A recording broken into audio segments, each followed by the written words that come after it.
bansa ang sikat na football team sa Amerika na LA Galaxy. Siyempre, kasama ang star player nilang si David Beckham. At live mula sa Makati, nagpapatrol si Dayan Castillejo. Dayan, sino mas gwapo? Si David o yung filial husband?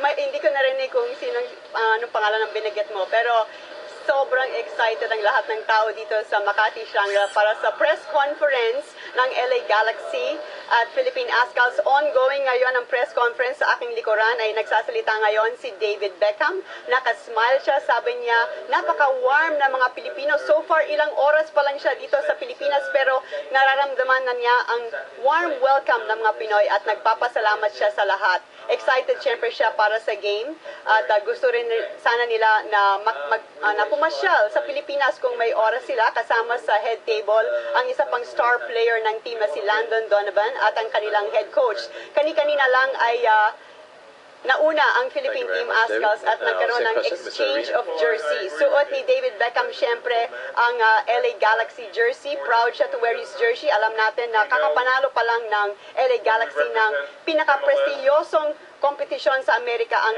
MLS Cup. At kagabi ay nilaro nila ang Indonesian national team. Sa katunayan, Ted, ay kaninang hapon lang dumating ang LA Galaxy. Sumakay sila ng isang chartered plane mula sa Indonesia. Dumating sila sa Maynila. Halos 40 ang bilang ng mga member ng LA Galaxy. Siyempre, kasama ang mga star player sa pangunguna ni David Beckham at Landon Donovan. Medyo pagod ang team dahil naglaro kagabi sa Indonesia pero nakangiti pa rin si David Beckham habang naglakad papunta sa team bus palabas ng airport. Mula sa airport, dumiretso sila sa Makati Shangri-La Hotel dito sa Makati at pagbaba pa lang ng bus, mahigpit pa rin ang security para kay Beckham pero si Beckham syempre nakasmile pa rin at nakangiti habang naglalakad sa lobby at pinagkakaguluhan ng mga fans. Nakapagbigay pa siya ng kaunting pagbati sa mga Pinoy fans niya. Can we just get a hi, David? Any message for your Filipino fans?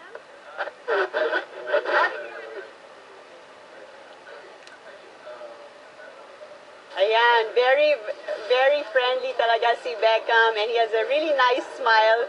So, syempre, napamahal siya kaagad sa mga fans na nandito sa Makati Shangri-La. Nagkumpulan sa elevator ang team kaya nagkaroon ng pagkakataon ng konti ang media na makakuha pa ng video ni Beckham at ang ibang miyembro ng LA Galaxy. So sa ngayon, mga 15 minutes mananatili ang LA Galaxy team dito sa Makati Shangri-La para sa press conference.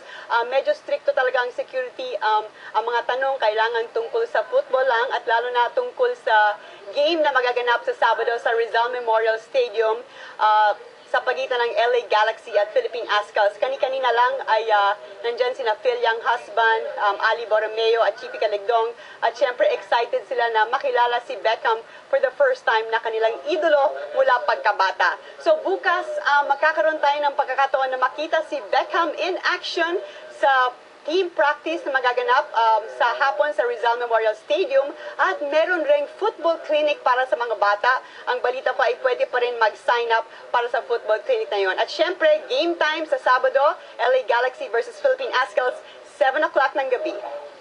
Yan muna ang latest mula dito sa Makati Shangri-La. Ted, humabol ka dito. Bago ko magtungo dyan, Dayan, paano makakapanood ng live doon sa Rizal Football Stadium on Saturday, Dayan?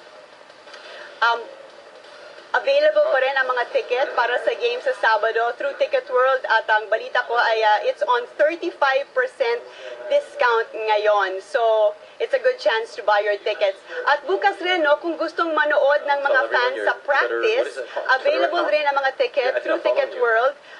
Medyo mas mura syempre tomorrow, 1,500 up to 3,000. So, pwede kayong manood ng practice session. 2 hours yon sa hapon mula alas 4 ng hapon sa Rizal Memorial Stadium. Right, so maraming salamat, Dayan Castillejo.